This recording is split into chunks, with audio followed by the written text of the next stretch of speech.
What's good? What's good? It's Big Nathan, and I'm back with another episode of the Truth Car Podcast today. Recently I've been thinking about this topic, because, it really hit my mind, If you don't know what I'm talking about today, you can read the title and you have a clue of what I'm actually going to speak about today. We have to speak about men who know how to cook. Yes, men who know how to cook.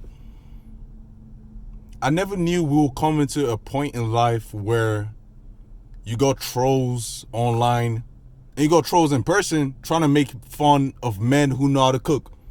I'm not going to mention it, men who know how to cook. I'm talking about men who know how to survive. We got trolls online trying to make fun of men who know how to survive.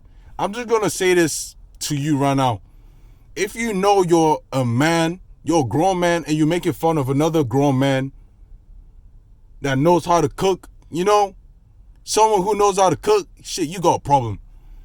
I'm going to say that again. You got a fucking problem. What's with society today? They're trying to label certain things as feminine, suspect. We got to come to a point in life where it's just like, not everything is suspect, A man who knows how to cook, that don't mean he's suspect. A man who knows how to cook doesn't mean he's feminine. A man who knows how to cook doesn't mean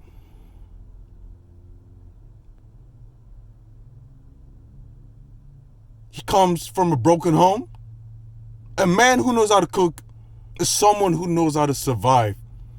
It's someone who knows how to take care of themselves, It's someone who don't rely on other people. It's someone who's independent, We got to take a step back with society trying to mention people as suspect just because they know how to cook. If you are a man and you know how to cook, don't see that shit as a problem. I'm going to say that again. Don't see that shit as a problem. You got to wear that shit as a badge of honor.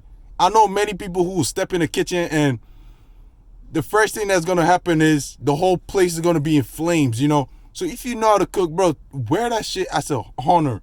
Wear that shit as a pride. Wear that shit as a badge of honor, basically. Well, anyways, we just had to talk about that little segment, I'm fired up. I'm ready today. The weather's really hot. But, I'm fired up. I'm ready again for the Truth Car Podcast, where I give you guys the truth about what I feel and my opinions, Today's going to be a short podcast. I'm not going to lie to you. I'm always coming with a fire every single time, 24/7. As a society, though, like, what really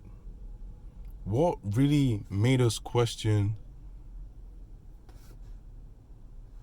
people who know how to cook? Like, it's just something we got to change in our society, I got to speak on that subject, for a little bit.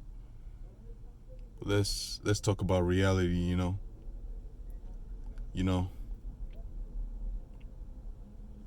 When I see and talk about men who know how to cook, bro, it's a valuable skill to have. Like, let's be honest. Like, let's say if you're stuck in a situation and the only thing you had was a kitchen and some ingredients, Let's say DoorDash wasn't working. You had no really good source of actually accessing a meal. What are you going to do? You're going to force, at that point, it's a sink or swim situation. You're going to learn how to cook some shit up yourself.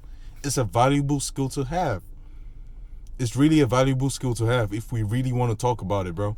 Shit.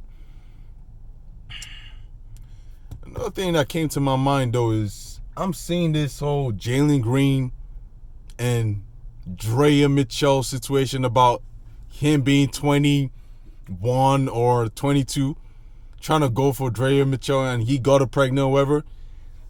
I can't lie. Shit, maybe I would have done the same thing. Who knows? But what I'm going to say about this situation I'm seeing about Jalen Green and Drea Mitchell, I say let that nigga do whatever he wants to do. He's a grown man. At the end of the day, like, let's not act like he's not a grown man. Let him do whatever whatever the fuck you want to do. And if he ends up on child support, that's his business.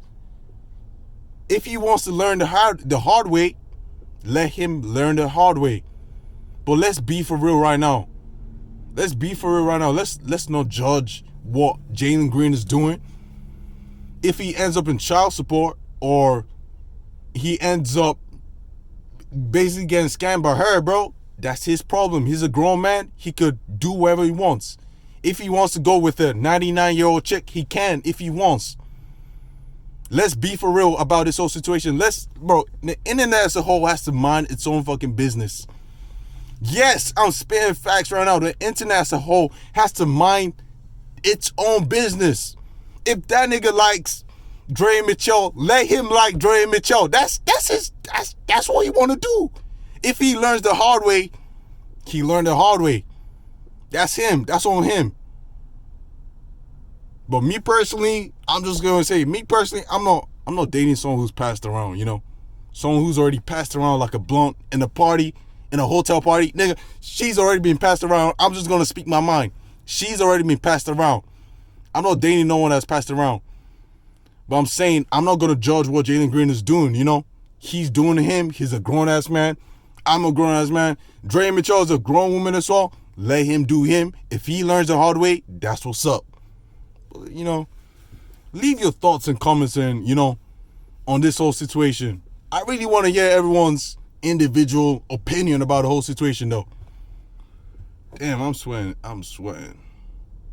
It's getting tough, you know. It's getting tough.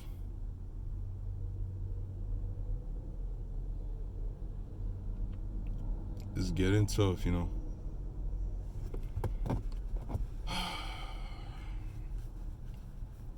Another thing I'm gonna ask though, like, do y'all that are watching this video right now, do y'all believe she's condemned, you know? Like, on some real shit, like, is she condemned? Like, it's just a question I'm asking. Is she condemned, you know? My thought is she could be saved by Jesus Christ. I mean, only Jesus could save her. But would I say she's condemned? I won't say she's condemned. Jesus Christ could save her, you know. Shit, maybe she could change her ways, but, you know, that's none of my business, you know. I'm not the person who's going to learn the hard way, so that's none of my business. Well, anyways, let's talk about, you know, we're going to talk about this word called trust, you know. Trust. Trust. How many people in your life do you trust, actually? No. On some real shit, like, how many people in your life do you trust? Like, can you trust, like, can you call one person and know if they were to be behind you and you trust fall on them, would you actually trust them to catch you? I can't lie, in this society, a lot of people, we don't have people that we know we could trust. A lot of people have been backstabbed multiple times that they don't know how to trust people no more, and I don't blame them. Until you experience their pain, you can't tell them how they should feel about certain people, you know? But really, how many people in your life do you really trust? One analogy that I learned about trust, though, is trust is something that is earned in little drops from a faucet into a bucket, you know? Trust, I see trust as that, something that's earned in drops. But one thing about trust, though, it doesn't matter how much drops you fucking earned inside that bucket, that big full bucket of water, you know? That's how I see trust as.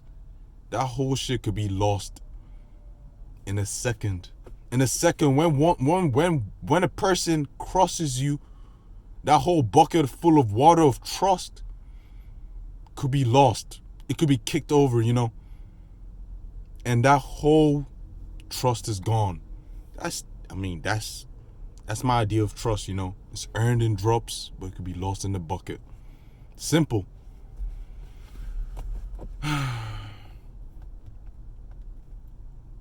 But another real question I ask a lot of people though is, how many people do you trust though? And how many people trust you?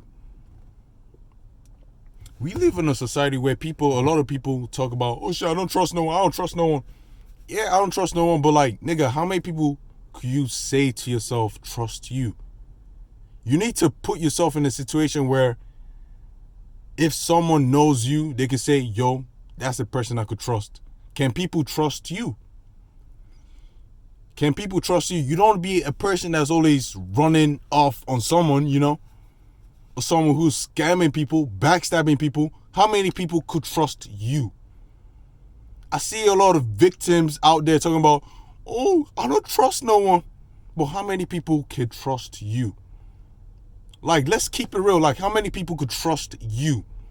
Could someone trust you with a little bit of bread, you know?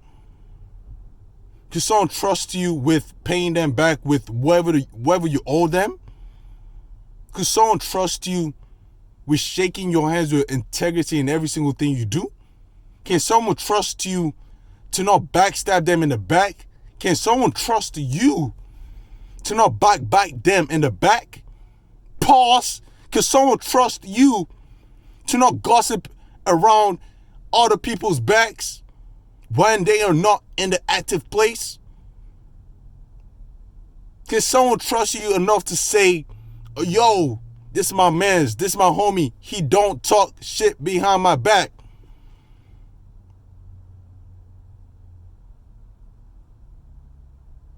Can someone trust you as a friend? Like, let's ask ourselves that question first. Can someone trust you as a friend? Yeah, I'm talking to you. Then we could come to the question of, do you trust people? A main thing I'll give here, a main gem I'll give you guys right now today is, don't trust people. It says in the word, don't trust people. You should put your trust in God only. Human beings are going to fail you at one point. Human beings are going to disappoint you at one point. Don't trust in human beings. Trust in God. I'm going to say that again. Don't trust in human beings completely. Trust in God. Put your full trust in God. You know, that's just one key gem I'm going to tell you right now. People, shit, we live in a cold, cutthroat society where people get backstabbed and they take it personal. Of course they will take it personal. People get backstabbed, betrayed, slammed, lied on, cheated on, every single thing. We live in a cutthroat society. I'm telling you right now, put your trust in God. Don't trust in human beings. It says it in the word, you know. Put your trust in God. That's one key gem I'm going to leave to you today. Ooh. We got to cool off for a little minute. I just got to cool off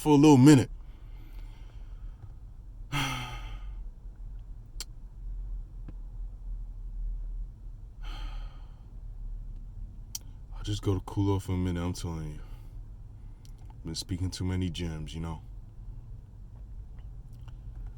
A key thing, though, I'm going to say today again, though, is, this one's a new gem. In this life that we live in, I'm going to tell you right now, don't be the reason for another person's pain. On some real shit, don't be the reason for another person's pain.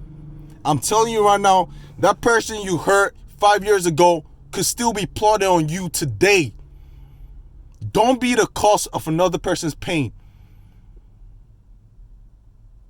And if you are the cause of somebody else's pain, go apologize to them. I'm going to say that. Go apologize to them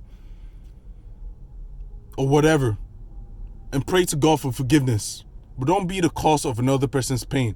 It's some people that you don't cross in this society. It's some people that if you cross them, they're going to think about you 10 years later still. And when they come back to haunt you, you're going to feel bad for causing pain to them. Don't be the cause of another person's pain.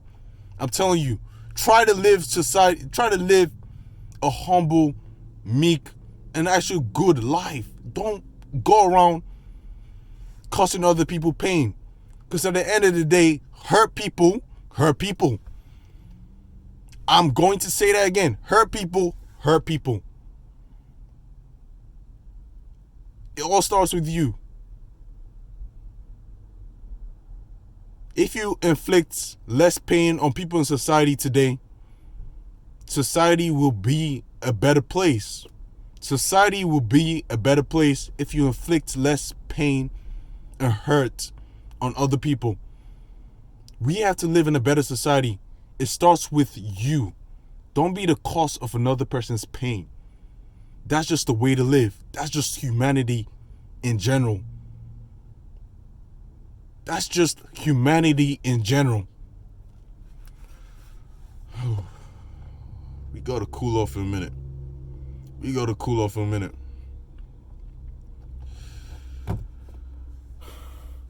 Okay, thing I want to talk about though is this may sound a little bit controversial, but it's just something I gotta get off my chest right now. Don't do drugs. On some real shit, on some real talk, don't do drugs.